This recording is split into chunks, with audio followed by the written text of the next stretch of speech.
This is not Anna's problem to solve.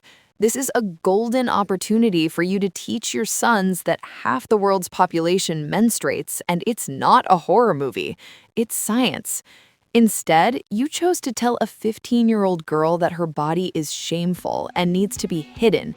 The weaponized discomfort of teenage boys should not dictate household policy.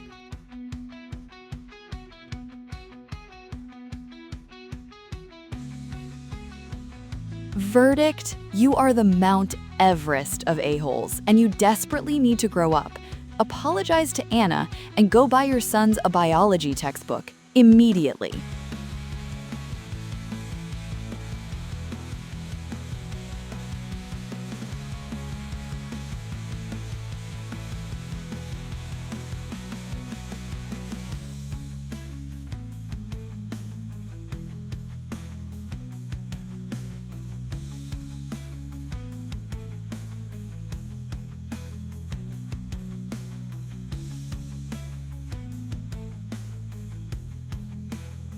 This next one is a tangled web of questionable choices and recycled emotions.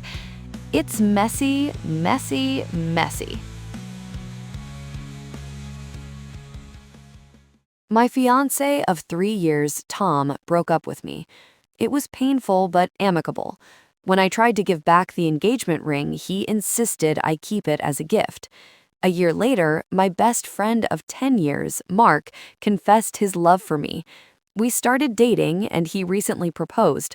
The problem is, he used the exact same ring from Tom. He said he knew how much I loved it. Now, Tom has seen a picture of the proposal on social media and is furious, demanding the ring back, saying it's family property now that I'm with someone else.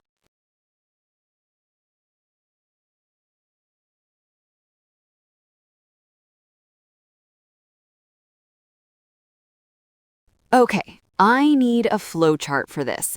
So, ex-fiancé Tom gives you the ring. It is legally your property. End of story, right? Wrong, because best friend turned fiancé Mark decides to commit the ultimate act of emotional recycling. Sir, proposing with your fiancé's old engagement ring is a level of chaotic cheapness I can barely comprehend. It's like starting a new chapter with a book that has the tragic ending of the last story written in the margins.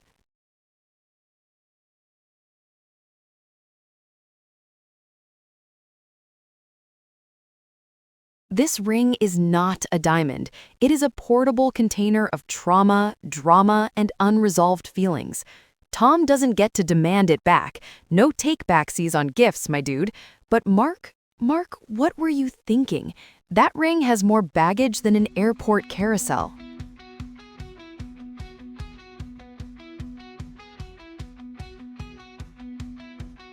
Verdict: technically, nobody here is the a-hole in a legal sense, but emotionally, everyone is a mess. This is a 5-car pileup of bad decisions. Sell the ring, buy a new, less haunted one, and start fresh.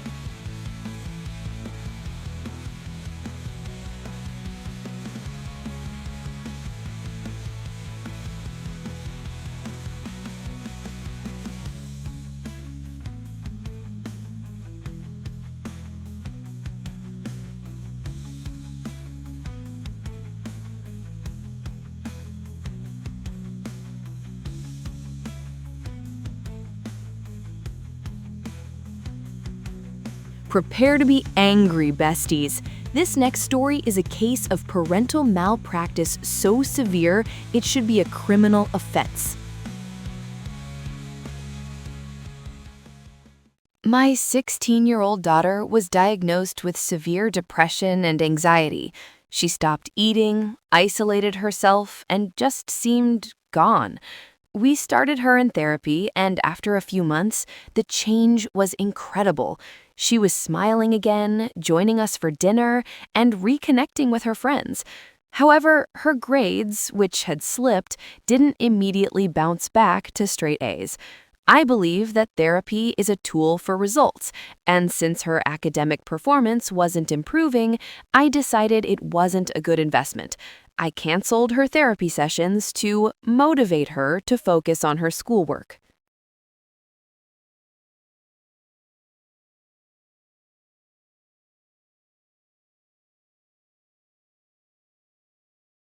You did what? You canceled her healing because of her GPA? You saw your daughter come back to life, eating, smiling, existing, and you thought, but what about her algebra grade? This is one of the most horrifying things I have ever read. You are not a parent. You are a performance optimization manager.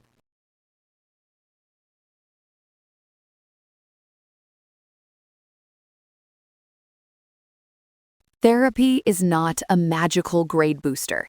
It is a lifeline. It's a tool to help someone learn to survive. Her mental and emotional well-being, her very life was improving, and you took that away because it wasn't reflected on her report card quickly enough. The message you just sent your daughter is that her happiness is conditional and her worth is tied to her academic performance.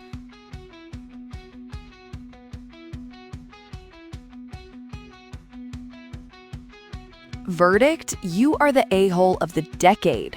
This is not just bad parenting, it is dangerous. Reinstate that therapy before you do irreparable harm. Massively, unequivocally the a-hole.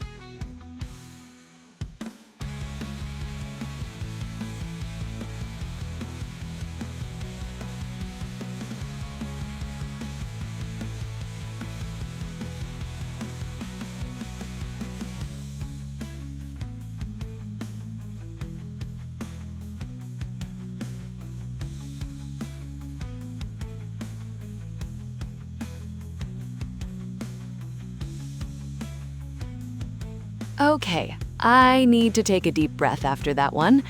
Let's pivot to something so unhinged, so bizarre, you'll wonder if you're hallucinating. I assure you, you are not. My boyfriend and I were at a park. Some kids were playing nearby, and their football accidentally hit him.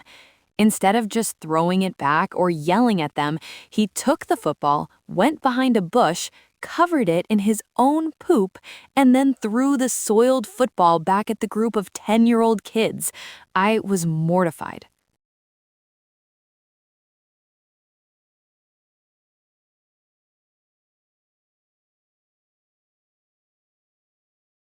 I I have no words. I have read that sentence 5 times and it gets worse every time. He did what? There are so many normal human responses to getting hit with a football. You can glare. You can say, watch it. You can even be a jerk and keep the ball.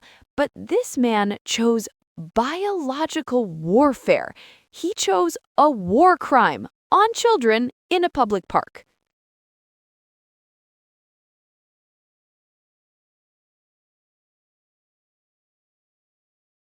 This isn't an "am I the a-hole" question. This is a "should I file a restraining order and contact a therapist" question. You lost every argument, every moral high ground, and every shred of human dignity the moment you decided to defecate on a piece of sporting equipment.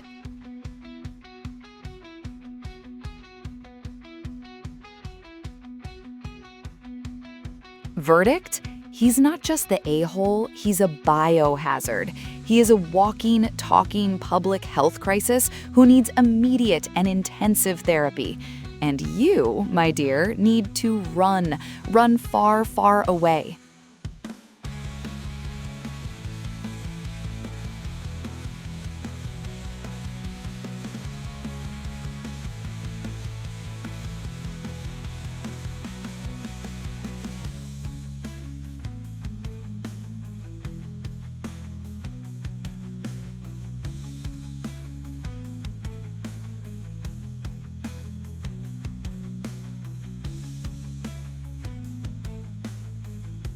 And for our final story, we have a tale of vulnerability, trust, and a joke that landed with the grace of a falling anvil.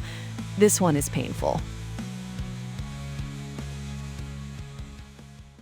My boyfriend of 2 years recently confessed to me that he's very insecure about the size of his, well, you know. I reassured him that it didn't matter to me. Last weekend, we were at a party with all our friends playing a roast the person next to you game. When it was my turn to roast him, I panicked for a topic and made a joke about his insecurity. A few people laughed, but he just went silent. He was clearly hurt, and now he won't talk to me.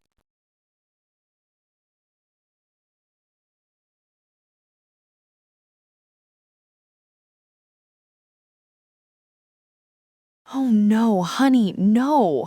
Your partner is supposed to be your safe space.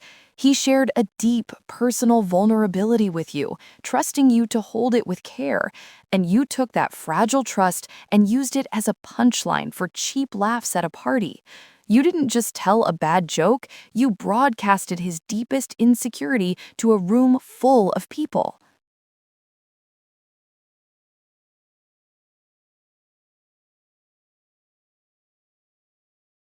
That's not just a misstep, it's a betrayal. Trust is like glass. Once it's shattered, it's incredibly hard to piece back together. Public embarrassment is one of the fastest ways to break it. You took something he gave you in private and made it public entertainment.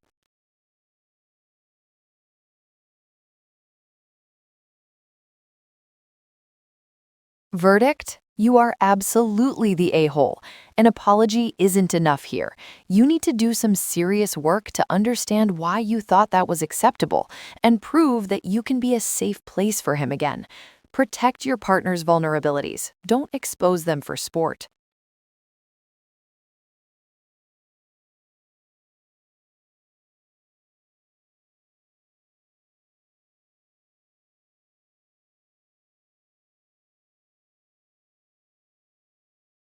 Well, besties, we laughed, we cringed, we may have called for a few restraining orders, we definitely lost faith in humanity just a little bit.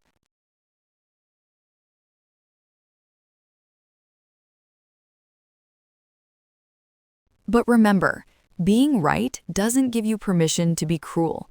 Being funny doesn't justify hurting someone. And being petty should always be ethical. I'm Roxy Vale, and until next time, stay dramatic, stay observant, and stay out of Reddit situations.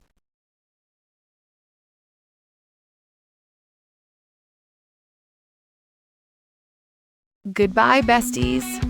Don't forget to like and subscribe.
This is not Anna's problem to solve. This is a golden opportunity for you to teach your sons that half the world's population menstruates, and it's not a horror movie. It's science.